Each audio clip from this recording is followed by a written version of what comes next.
Hello, this is part 3. This time I'm wanting to talk a bit about the Australian Royal Commission and how it was stated there by both Brother Spinks and Brother Jackson of the governing body that elders could follow the dictates of their conscience when it comes to reporting allegations of sexual abuse to the authorities. And I found this very interesting. I thought, since when could elders follow their conscience? They have very strict guidelines laid out for them in the Shepherd the Flock of God book and all the letters that get sent to them. Where does that leave room for their own individual conscience? So there were some statements made by these brothers that really stood out in my mind, and I know as I watched the elders that were involved in the judicial committee and the appeal committees for these cases that were heard before the commission, I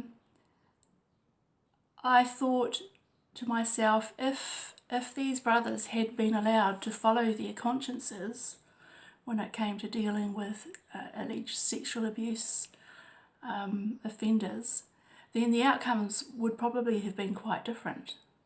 And as you watch these elders testify and answer questions in court or before the commission, they didn't look particularly relaxed. They didn't look like they were just free to express themselves. They really looked like they were very guarded and being very careful as to what they said, like they didn't want to bring any or cast any negative light on the organisation. To me, they kind of looked a bit like deer caught in the headlight, you know, sort of like stunned goldfish-looking faces. But and they didn't come across too well. They came across as being not only negligent, but I can't think of the word. Just not knowing what they were talking about, really. Anyway, I will go through some of the things that this Brother Spinks. So Brother Spinks is a senior brother on the service desk at the branch in Australia, and he gets calls coming from elders who have had allegations of sexual abuse made to them. And well, first of all, elders are instructed, if they get such an allegation, the very first thing they do is phone the legal department to see if there's any legal obligation, whether they're required by law to report abuse allegations to the police. And that's regardless of whether there was another witness or not, or, you know, so just any allegation. And if there isn't a requirement in that land or state, then the practice is not to report it. And the legal department refers the elder onto the service desk for further instructions on what to do. So this Brother Spinks is on the service desk. So I've made some notes here from the very, very long, lengthy transcripts from the hearing. So I'll just read from my notes, otherwise I'll be just going all over the place and umming and ahhing even more than I am. So I'll just read you what I have here. First of all, I just want to point out too that the Shepherd the Flock of God book, which is the Elders Manual, which has all the instructions for dealing with these kinds of things, it does state in there regarding the matter of reporting, it says, never suggest to anyone that is like a victim that they should not report an allegation of child abuse to the police or other authorities. Then it says, if you are asked, make it clear that whether to report or not is a personal decision and it's their absolute right. So only if they're asked. So it's a very passive kind of a thing there. It's not like they're instructed in the manual to actively encourage the victim or their guardians to report to the police. But if they are asked, then they let them know that, yeah, that's fine, and there's no problem with that. Okay, so that's how things currently stand in the Shepherd the Flock of God book instructions. Anyway, okay, I'll get on with this Brother Spinks testimony. On the matter of reporting allegations to the authorities, Angus, that's the senior counsel for the commission, like the lawyer, he quotes from Spinks' statement that elders are instructed to report if required by law, and that if the victim wishes to report, that is their absolute right. Okay, so I sort of covered that with what the elders manual says. He asks Spinks, "It's not saying anything to elders about the elders reporting?" Spinks replies, "As I've written there, I explain that as a father and grandfather, I know what I would do, and I'm explaining that for the elders that may involve... I'll start that again. As I've written there, I explain that as a father and grandfather, I know what I would do, and I'm explaining that for the elders, that may involve supporting the parent, guardian, or personally contacting the authorities, because in the same way that as an organisation, as a faith, we are respecting the rights of the individual, we also respect the individual conscience of the elders who, as we've seen, they are all family men, children, grandchildren, whatever. We respect their conscience. We don't dictate, in that sense, what the elders can." And then he was interrupted by a further question from I call him Angus. I might probably call him Stuart. His name's Angus Stuart. Okay, so yeah, talking about respecting the individual conscience of the elders. Okay, I will go on. Further on, Angus asks, in the case of a child then, shouldn't there automatically be a report to the Child Protection Authorities at a minimum?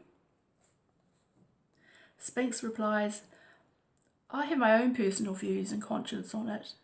Have we as an organisation directed elders to do it, or have we done that? I think the answer is clearly no. So it seems that this Brother Spinks has a bit of a problem himself with his conscience.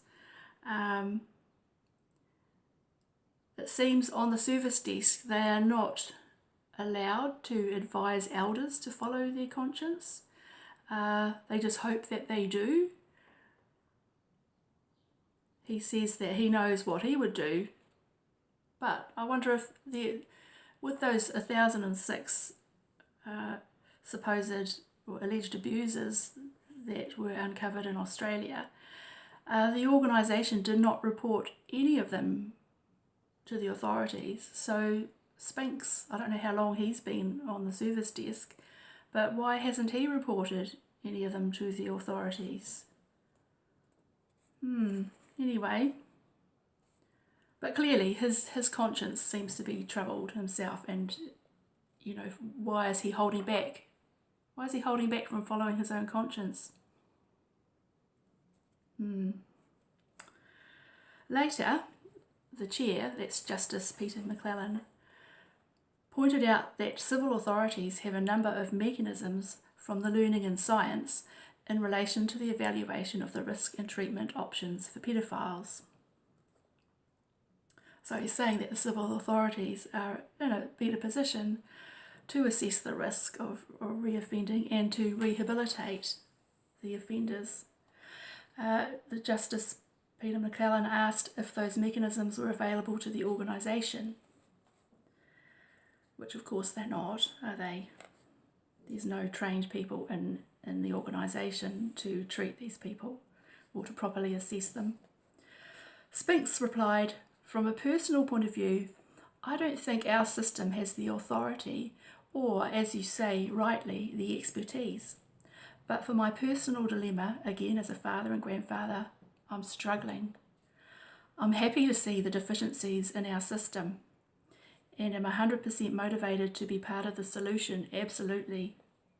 Where I'm struggling is the fact that the individual was released back into the community without any constraints.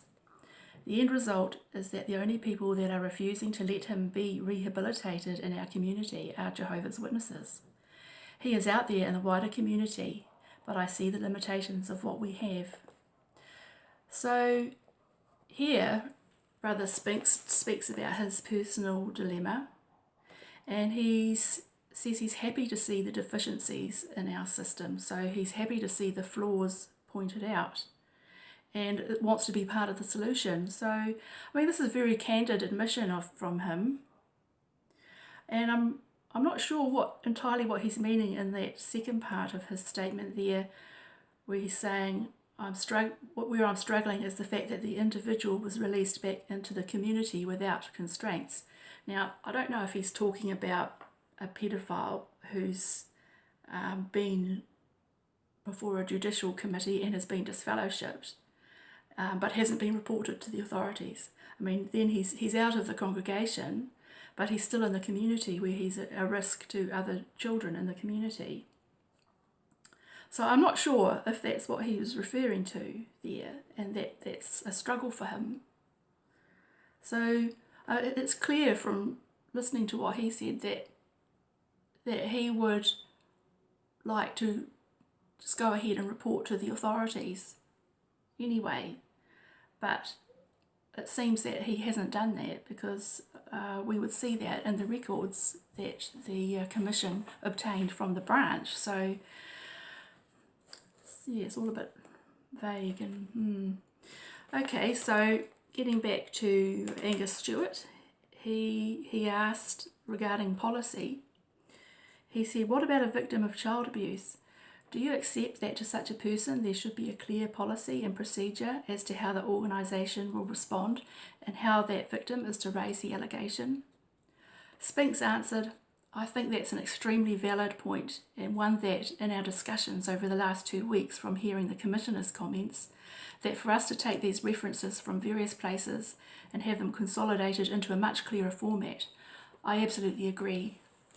Yeah, so what came out during this hearing is how higgledy-piggledy the whole policy, if you can call it that, was, because they refer to this watchtower from this year and this body of elders letter from this year, and then that's replaced by another one, and things are updated and add in, and elders pencil in new instructions into their Shepherd the Flock of God book. So it's all kind of all over the place, and perhaps, it's not clear to the elders, and let alone to the congregation or victims. I mean, as far as I'm concerned, there is no child safeguarding policy, certainly not one that the congregation has access to, and I think that there should be a policy there so that everyone in the congregation knows what happens when an allegation of child sexual abuse is made, and what happens when they make an allegation, so that everybody's in the know. But for some reason it's shrouded in secrecy in this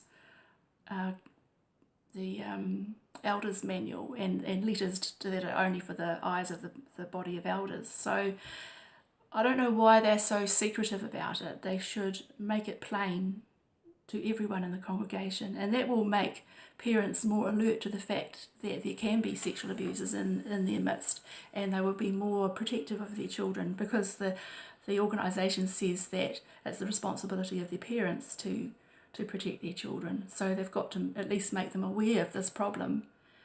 So that's, I think, a very big problem in the organisation. Okay, so now I'd like to I'm getting up to close to 15 minutes, so I'll leave that there, and I'll have to do a part 4 where I discuss Brother Jackson's testimony. Okay.